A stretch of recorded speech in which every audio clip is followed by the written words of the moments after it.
لا تنالوا البر حتى تنفقوا مما تحبون وما تنفقوا من شيء فإن الله به عليم। এই আয়াতের ব্যাখ্যা করতে গেলে দুনিয়ায় চলার পথে ফেরার পথে আমাদের সব ভুলগুলো ধরা পড়বে। সূরা আলে ইমরানের 92 নম্বর আয়াতের সামান্য কিছু ব্যাখ্যা আমাদের বোঝা উচিত, আমাদের শোনা উচিত, আমাদের তদ অনুযায়ী আমল করা অর্থাৎ কথাগুলো মানা উচিত। তোমরা ওই সময় পর্যন্ত নেকি পাইবা না যতক্ষণ না তোমরা তোমাদের প্রিয় বস্তুটা আল্লাহর নামে দান না করো। রাস্তাতে একজন ফকির পাইছেন, টাকার বান্ডেলটা বাইর করছেন, বাইর কইরা সবচেয়ে ছিঁড়া নোট যেটা এটা দিছেন। ক্যাশিয়ার সাহেব মাঝে মধ্যে বলে দান বাক্সর মধ্যে অনেক ছিঁড়া ফাড়া নোট পাওয়া যায়, যেটা দোকানওয়ালা নেয় না, যেটা গাড়িওয়ালা নেয় না, যেটা সন্তানেরা নেয় না, যেটা পকেটের জন্য বোঝা। কয়েক কোবরা মসজিদের দান বাক্স রেখে আস। নিজের জন্য যেটা অপছন্দ করবা এটা আরেকজনের জন্য পছন্দ করবা, নিজের জন্য যেটা পছন্দ করবা এটা আরেকজনের জন্য পছন্দ করবা। এটার নাম হইল ইসলাম।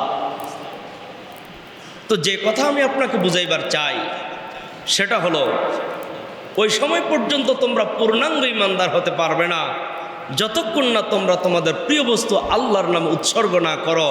এটাই ইব্রাহিম নবী আমাকে আপনাকে শেখায়। দেখো আমার প্রিয় বস্তু, আমার প্রিয় সন্তান কেমন প্রিয় ছিল। বৃদ্ধ বয়সে সন্তান দিয়েছে, এখনও ছোট নাবালেক শিশু বাচ্চা, নাবালেক সন্তান, তাকেই কোরবান দিতে বলা হয়েছে। আমি এক বিন্দু পরিমাণ দ্বিধা করি নাই, সময় চাই নাই, সময় নেই নাই, রবের কাছে অবকাশ চাই নাই। রব বলছেন তো আমি আমার কেমন প্রিয় বস্তু কোরবান দিয়েছি, তোমাদের সারা জীবনের প্রিয় বস্তু একত্রিত করলেও তো আমার ইসমাইলের সমান হবে না। ঠিক কেনা জন কোন? সাহাবীদেরকে রাসূল শোনায়, সাহাবীরা শোনো, আল্লাহ কোরআনের একখানা আয়াত নাজিল করেছেন। আয়াতটা হলো লা তানালুল বিররা হাত্তা তুনফিকু মিম্মা তুহিব্বুন ওয়া মা তুনফিকু মিন শাইইন ফাইন্নাল্লাহা বিহি আলিম। হে সাহাবীরা, প্রিয় বস্তু কোরবানি দিতে উৎসর্গ করতে আল্লাহ বলেছেন। সাহাবায়ে কেরামের মধ্যে হাহাকার লেগে গেছে, হায় রে আমাদের প্রিয় বস্তু তো উৎসর্গ করে দিতে হবে। সবাই যার যার প্রিয় বস্তু দান করতেছে, যার যার প্রিয় বস্তু দান করতেছে।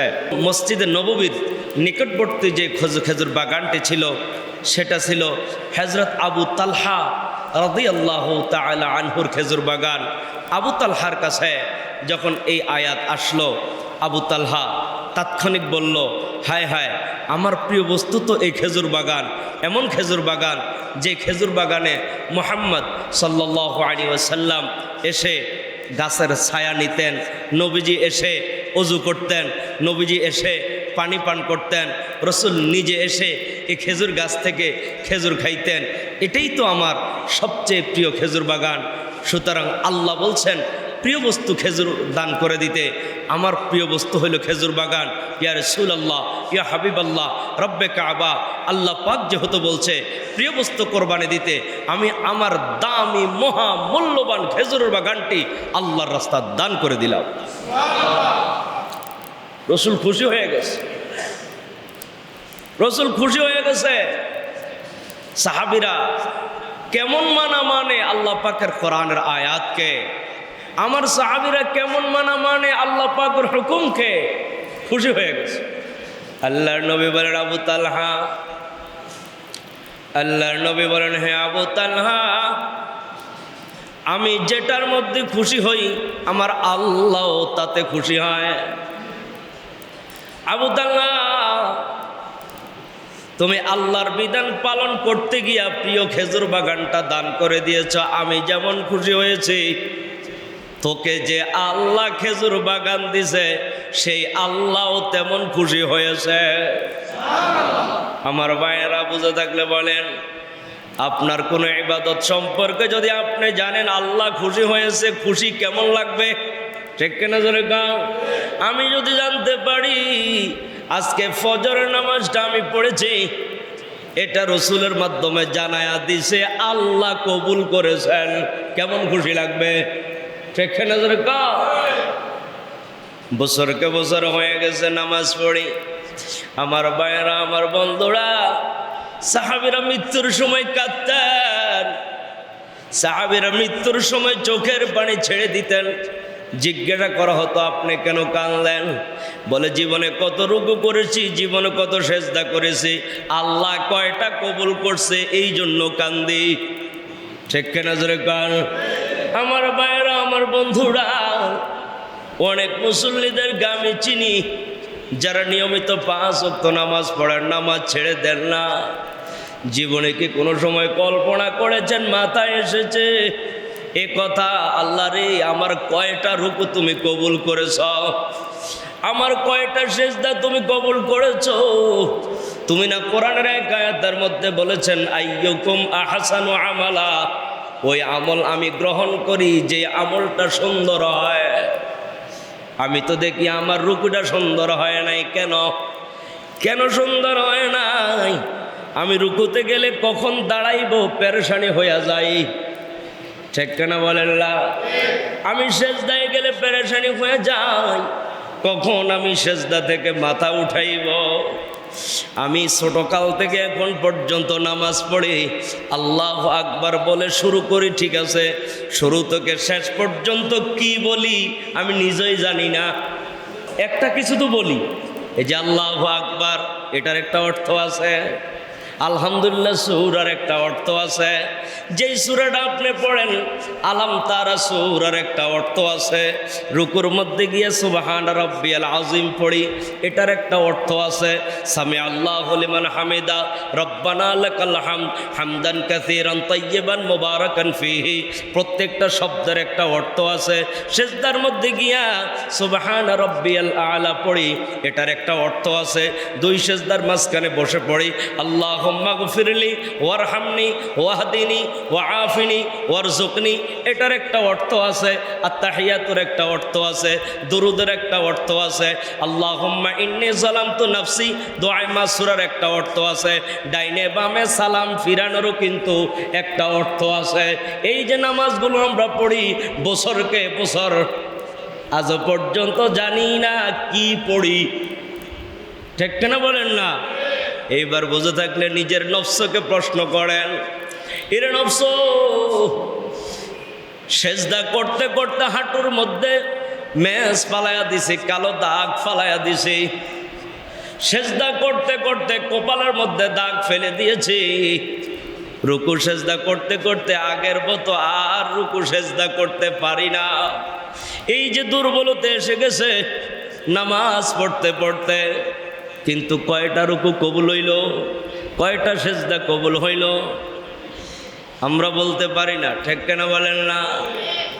আমার ভাইয়েরা, আমার বন্ধুরা, যেই কথাটা বলতেছিলাম, আমরা যা কিছু করি আমরা খেয়াল করতে হবে এটা আমি কি করতেছি। আমরা খেয়াল করতে হবে এটা আল্লাহর দরবারে কদ্দুর কবুল হয়েছে। এই জন্য আমার মুসল্লি ভাইদেরকে আমি বেশ কয়েক জুমা আগে বলে দিয়েছি, সালাম ফিরানোর পরে 3 বার পড়ে নেবেন আস্তাগফিরুল্লাহ আস্তাগফিরুল্লাহ আস্তাগফিরুল্লাহ। অর্থ হইল আল্লাহ ক্ষমা চাই, যেমনে নামাজ পড়ার দরকার ছিল এমনে পড়তে পারি নাই, আস্তাগফিরুল্লাহ।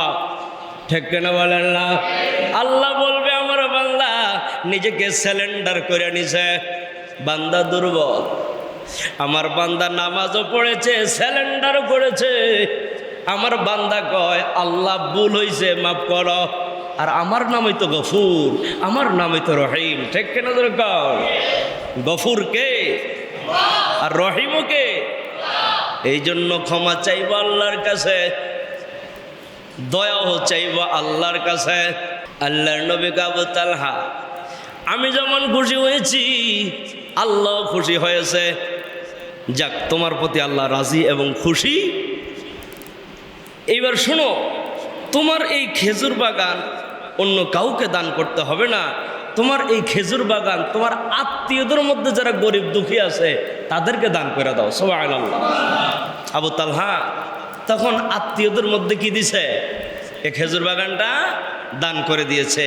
আমার ভাই, আমগো দেশে একটা প্রাইভেট কার থাকলে, 5 তলা একটা বিল্ডিং থাকলে উনি ধনী, কিন্তু মদিনাতে 2 জিনিস যার থাকতো তিনি ধনী। এক হইল ভালো একটা ঘোড়া থাকতে হবে, 2 নম্বর ভালো একটা খেজুর বাগান থাকতে হবে, উনি ধনী। কয় জিনিস বলেন না? 2 জিনিস, ভালো একটা ঘোড়া আর ভালো একটা খেজুর বাগান যে আছে উনি ধনী। হযরত আবু তালহা, তাহলে আমাদের যে বিল্ডিং এটা যদি বঙ্গভবনের কাছে হয় এটার দাম কম না বেশি বলেন? তাহলে যেই খেজুর বাগানটা মদিনার মসজিদে নববীর কাছে এটার দাম কম না বেশি? এটা দান করে দিতে কোনো দ্বিধা করেন নাই। আমার ভাইয়েরা, আমার বন্ধুরা, মুসলিম শরীফের 43 নম্বর হাদিসে বর্ণিত হয়েছে, যেই ব্যক্তির মধ্যে 3টা জিনিস না থাকবে ওই ব্যক্তি কখনো ঈমানের স্বাদ পাবে না, ওই ব্যক্তি কখনো ইবাদতের স্বাদ পাবে না। এর মধ্যে একটা হইল আল্লাহ এবং রসুলের মহাব্বত যার ভিতরে না থাকবে উনি ঈমানের স্বাদ পাবে না। বুঝেন নাই? আল্লাহ এবং রসুলের মহাব্বত যার দিলে না থাকবে উনি ঈমানের স্বাদ পাবে না। ঈমানের স্বাদ মানে নামাজ পড়া মজা পাইব না, জিকির কইরা মজা পাবে না। তা আল্লাহ এবং রসুলের মহব্বত মানে কি? আল্লাহ যেটা বলছে, রসুল যেভাবে করছে, যে এইভাবে করবে না, আল্লাহর হুকুম মানবে না, রসুলের আদেশ মানবে না, বুঝতে হবে সেই ঈমানের স্বাদও পাবে না। ভাইয়েরা আমার, খেয়াল করে দেখেন, আমার আল্লাহ সূরা তাওবার 24 নম্বর আয়াতের মধ্যে বলছেন, কুল ইন কানা আবাউকুম, নবী আপনি বলেন, নবী আপনি বলেন, যতক্ষণ পর্যন্ত তুমি তোমার বাবা মা থেকে, তোমার ছেলে সন্তান থেকে, মেয়ে সন্তান থেকে, স্ত্রী থেকে, ভাই বারাদার থেকে, বিল্ডিং থেকে, এমনইভাবে তোমার ব্যবসা বাণিজ্য থেকে, সব কিছু থেকে আল্লাহ এবং রসুল তোমার কাছে প্রিয় না হবে, ততক্ষণ পর্যন্ত যদি নাকি প্রিয় না বানাইতে পারো, আল্লাহ কোরআনে বলে অপেক্ষায় থাকো। আল্লাহ কোরআনে বলেন কি? অপেক্ষায় থাকো। বলেন রহমতের অপেক্ষা না গজবের অপেক্ষা? কেমনে? বলে যতক্ষণ পর্যন্ত তুমি আল্লাহকে, তার রসুলকে তোমার সন্তান থেকে প্রিয়, ব্যবসা বাণিজ্য থেকে প্রিয়, সব কিছু থেকে প্রিয় না বানাইতে পারবা, অপেক্ষায় থাকো, আল্লাহর আযাব তোমার উপরে আসবে। এই জন্য ভাই, এই জন্য বন্ধু, আমরা হইলাম গোলাম, আল্লাহ হইলেন মালিক। আল্লাহ কিছু বললে এটাকে মানতে হবে, ঠিক কেন বলেন না? যদি না মানেন তাহলে মুসলমান দাবি করার কোনো দরকার নাই। বলে না, আল্লাহ যা বলছে এটা আমি মানতে রাজি না, বলে তাহলে তুমি আর মুসলমান দাবি করবাটা কেমন? আগেই বলছি, আমরা কি মালিক নাকি গোলাম? কার গোলাম? তা আমরা যেহেতু গোলাম, গোলামের কোনো স্বাধীনতা নেই। আমাদের রব আল্লাহ যা বলছে তা মানতে হবে। আর যদি বলি স্বাধীনতা আছে, তাহলে তুমি গোলাম না। যদি বলে গোলাম, তাহলে আল্লাহর হুকুম কোরআন হাদিস মানতে হবে।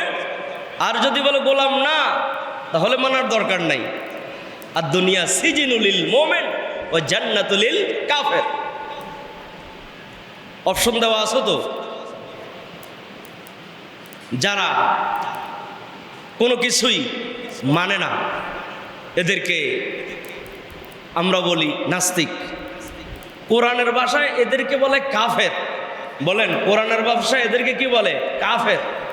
নাস্তিক মানে অস্বীকারী, আল্লাহ মানে না, রসুল মানে না, কোনো কিছু মানে না, এদেরকে নাস্তিক বলে। কোরআনের ভাষায় এদেরকে কাফের বলে। যারা নাকি মূর্তি পূজা করে, যারা নাকি অন্য অন্য দেবদেবী পূজা করে, এদেরকে কোরআনের ভাষা বলে মুশরিক। আর যারা নাকি আগের ডাক্তারের প্রেসক্রিপশন মানে, পরের ডাক্তারের প্রেসক্রিপশন মানে না, এদের এক দলকে বলে ইহুদি, আরেক দলকে বলে খ্রিস্টান। প্রেসক্রিপশন মানে, একজন ডাক্তার দেখাইছেন 6 মাস আগে, অনেকদিন ওষুধ খাইছেন, আবার আর একজন বড় ডাক্তার দেখাইছেন, উনি আবার প্রেসক্রিপশন লিখছে। তাহলে আগের ডাক্তারের প্রেসক্রিপশন কি আর চলবো? বলেন না, আগের ডাক্তারের প্রেসক্রিপশন চলবো নাকি? চলবো না। ঠিক তদ্রুপ আমগো নবীর আগে ঈসা নবী আসছে। কেউ যদি গাটতারামি করে বলে আমগো নবীর আগের নবী ঈসা নবীর ধর্মই আমি মানবো, ঈসা নবীর প্রতি যা নাজিল হয়েছে তাই আমি মানবো, মুহাম্মদ সাল্লাল্লাহু আলাইহি ওয়াসাল্লাম যে প্রেসক্রিপশন নিয়ে আসছেন এটা আমি মানবো না, তাহলে তাকে বলে খ্রিস্টান। বলেন তাকে কি বলে? খ্রিস্টান বলে।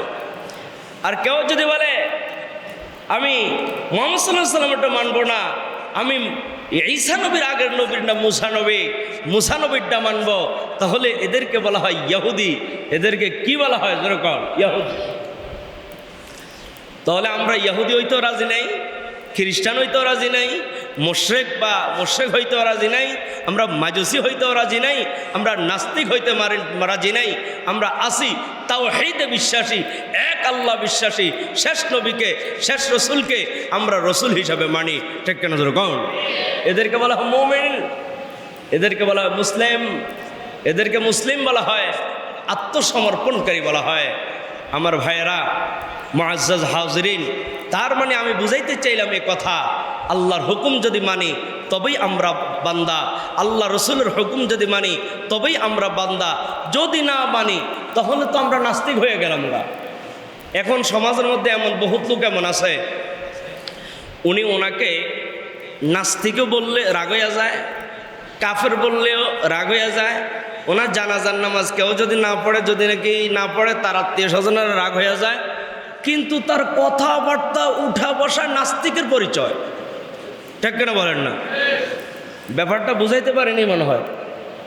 হে মসজিদের সপ্তাহেও আসে না, শুক্রবার একদিনও আসে। উনি জীবনে কোনো জাকাত ফেতরাও দেয় না, উনি জীবনে আল্লাহ খোদাও তেমনভাবে মানে না, কথাবার্তার দ্বারা বোঝা যায়। কিন্তু এই লোকটা যখন মারা যায়, আপনার জানাজাটা ইমাম সাহেব যেমন পড়াইবে ওনারটাও তেমন পড়াইতে হয়। কেন? ওনার আত্মীয় স্বজন আছে, ওনারা তাৎক্ষণিক ইমাম সাহেবের উপরে, মসজিদ কমিটির উপরে প্রেশার প্রয়োগ করবে। ঠিক কেন যেরকম? অথচ তার জীবদ্দশা তো আমরা ইমানদারের আলামত দেখি নাই। জানাজা তো হবে ইমানদারের, জানাজা তো কোনো নাস্তিকের হবে না, কোনো ইহুদির হবে না, কোনো খ্রিস্টানের হবে না, কোনো মুশরিকের হবে না। বুঝে থাকলে বলেন, জানাজা হবে কার? ইমানদারের, মুসলমানের। হ্যাঁ, এই কথাটাই তো কিতাবে লেখা। এটা হয়তো আমার ভাষায়, কিন্তু এই কথাটাই তো কিতাবে লেখা। মুশরিকের জানাজা নাই, নাস্তিকের জানাজা নাই, বেঈমানের জানাজা নাই। যারা বলে যে আমি আল্লাহ এবং তার রসুলের জন্য আত্মসমর্পণ করলাম, ওনার তো জানাজা। এখন আমরা যে পড়ি, কমিটি যে বলে হ্যাঁ পড়তে হবে, কেন? জনগণের প্রেসারে সমাজে বিশৃঙ্খলা তৈরি হবে এই ভয়ে। আপনি বলুন তো দেখি, এর জানাজা পড়লেই কি আর না পড়লেই কি? রবের কাছে, মালিকের কাছে সব সমান সমান। ঠিক কেন বলেন না? আমার ওস্তাদ জোবায়ের আহমদ আনসারী রহমতুল্লাহ আজীবন একটা বয়ান করে গেছেন, আপনাদের মনে আছে কিনা জানি না। উনি বলে আজীবন নামাজ কালাম নাই, ইবাদত বন্দেগী নাই। তখন নামাজের সময়, নামানোর সময় কবর নামায় বলে বিসমিল্লাহ ওয়া আলা মিল্লাতি রাসূলিল্লাহ, বিসমিল্লাহ ওয়া আলা মিল্লাতে, রাখছে রসুলের মিল্লতের উপরে। আমার ওস্তাদ বলে ফেরেশতারা তখন বলে থুইয়া যাও, সিফালিল্লাহ কারো কয় বুঝবানি একটু বড়। ঠিক কেনা যেরকম? আজীবন ইসলামের বিধিবিধান নাই। আল্লাহ এবং রসুলের কথা বললে হের পশম দাঁড়ায় যায়, চোখ বড় হয়ে যায়। আল্লাহ রসুল মানতে বলেন না রাজি। আর এখন বলতেছে কি বিসমিল্লাহ ওয়া আলা মিল্লাতে রাসূলিল্লাহ। বলেন আমাদের এই বলা, আমাদের এই উচ্চারণ এই মৃত ব্যক্তির জন্য কোনো কাজে আসবে? আল্লাহ আমাদেরকে আল্লাহ এবং রসুলের আনুগত্য করার তৌফিক দান করেন, জোর করে আমিন। আমার ভাইয়েরা, আমার বন্ধুরা, যেই কথাটা আমি বুঝাইবার চাই, যেই কথাটা আমি আপনাকে বুঝাইতে চাই, সেটা হলো বনের পশুকে তো কোরবানি দিলাম, নিজের মনের পশুকে তো কোরবানি দিতে পারলাম না। এই জন্য কোরবানির 3 নম্বর পরীক্ষা হইল, শিক্ষা হলো নিজের প্রিয় বস্তুটাকে আল্লাহর রাস্তায় উৎসর্গ করে দেওয়া। যেমন নাকি ইব্রাহিম নবী ইসমাইলকে দিয়েছে। আল্লাহ তাআলা কোরআনের আলে ইমরানের 92 নম্বর আয়াতের মধ্যে নাজিল করে দিয়ে বলে, ততক্ষণ পর্যন্ত সাচ্চা ইমানদার হতে পারবে না যতক্ষণ না প্রিয় বস্তু দান না করো। এই আয়াত যখন নাজিল হলো, সাহাবীরা প্রিয় বস্তু কোরবানি করা শুরু করছে। এ সম্পর্কে কয়েকটা উদাহরণ আমি এতক্ষণ দিয়েছি। আমাদের প্রিয় বস্তু হইল টাটকা নোট, আমাদের প্রিয় বস্তু পুরাতন নোট নয়। অথচ দেখা গেছে আল্লাহ বলছেন প্রিয় বস্তু দান করো, আমরা মসজিদের ব্যাগে টাটকাটা না দান না কইরা সিরাটা দেই। ঠিক কেন বলেন না? দান বাক্সের মধ্যে আমরা টাটকাটা না দিয়া সিরাটা দেই, যেটা দোকানদারে নেয় না। ইমানদারের আলামত হইল না। ঠিক কেন বলেন না? অভাব থাকবে, এরপরও দান করতে হবে। এই সম্পর্কে সূরা বাকারার 207 নম্বর আয়াতে আল্লাহ বলছেন, ওমিনান নাসি মাইয়াশরি নাফসাহু বিতিগা মারদাতিল্লাহ আল্লাহু রাউফুম বিল ইবাদ। আল্লাহ বলেন, বান্দাদের মধ্যে এমন কিছু বান্দা আছে গো, যারা নাকি আল্লাহর সন্তুষ্টির জন্য নিজের জান পর্যন্ত দিয়া দিতে রাজি আছে। সুবহানাল্লাহ। ওই বান্দা কিন্তু আমি আর আপনি না, আমরা ওই ক্লাসে উঠতে পারি নাই। আল্লাহ কোরআনে বলেন, বান্দাদের মধ্যে কিছু বান্দা এমন আছে, ওরা আল্লাহকে রাজি করার জন্য নিজের জানটা পর্যন্ত দিয়ে দিতে রাজি আছে। আরেক আয়াতের মধ্যে বলছেন, ওয়ালাউ কানা বিহিম খাসাসা, তাদের অভাব থাকা সত্ত্বেও তারা আল্লাহর রাস্তায় দান করে।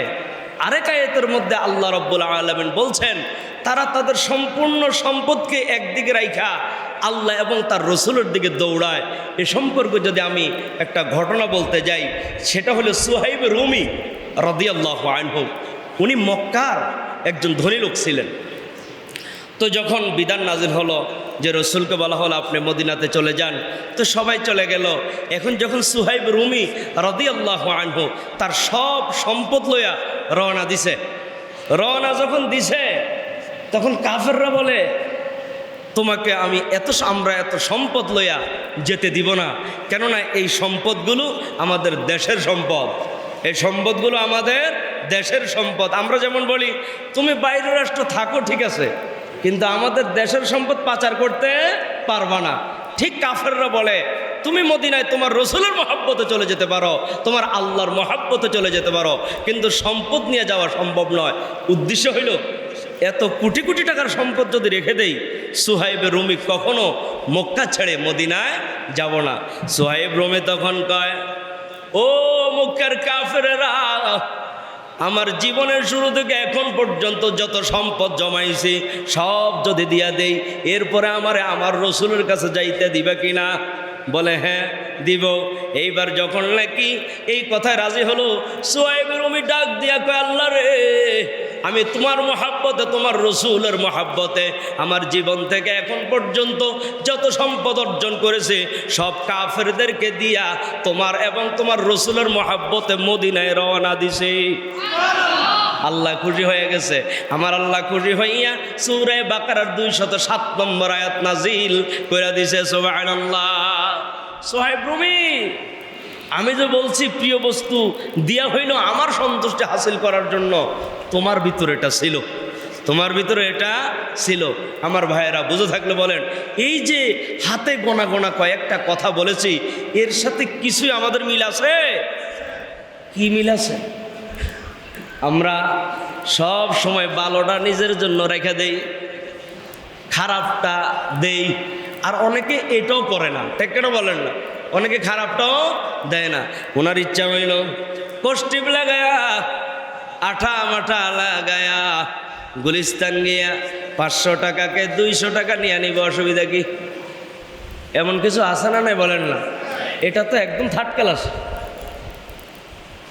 এই জন্য আমার ভাই, আজকের আলোচনা দ্বারা আমরা বুঝলাম প্রত্যেক পদে পদে আমরা আল্লাহর সন্তুষ্টি কামনা করব। আল্লাহর সন্তুষ্টি হাসিল করতে গিয়া যদি আমার দুনিয়ার দিক দিয়ে কিছু লসও হয়, আপত্তি নাই, কেননা আমি সন্তুষ্টি চাই কার? এমন একটা গুণ নিজের ভিতরে হাসিল করার চেষ্টা করবেন তো ইনশাআল্লাহ। কেমনে করবেন? এক কথা বারবার বলি, মনে কষ্ট নিয়েন না। পকেটে হাত দিয়ে যখন দান করবেন, ফকিরে তো দিতেছেন, এই নোটের মধ্যে ভালোটা দিবেন। তখন সূরা বাকারা, সূরা আলে ইমরানের 92 নম্বর আয়াতের উপর আমল হবে। মসজিদে যখন দান করবেন, ভালো কিছু দিবেন। আপনার বোনকে যখন কিছু দিবেন, ভালো কিছু দিবেন। অন্যের জন্য তাই পছন্দ করবেন, নিজের জন্য যেটা করেন। অন্যের জন্য সেটা পছন্দ করবেন না যেটা নিজের জন্য অপছন্দ করেন। নিজের জন্য পোঁছা তরকারি পছন্দ করেন না, পার্শ্বওয়ালার বাড়িতে কেমনে দেন? ঠিক কেনা জোরে কন? তবে হ্যাঁ, কেউ যদি না খায় মারা যায়, যে হ্যাঁ বেশি অবস্থা খারাপ, তাহলে যেটা আছে ওটা দিয়ে ওনার জান বাঁচানো আবার ফরজ। ঠিক কেনা বলেন না? আল্লাহ আমরা যা কিছু বললাম তদ অনুযায়ী আমল করার তৌফিক দান করেন, আমিন। আজকে 3 নম্বর শিক্ষা আলোচনা করা হলো, সেটা হলো সব কাজে আল্লাহ তাআলার নৈকট্য হাসিলের জন্য প্রিয় জিনিস উৎস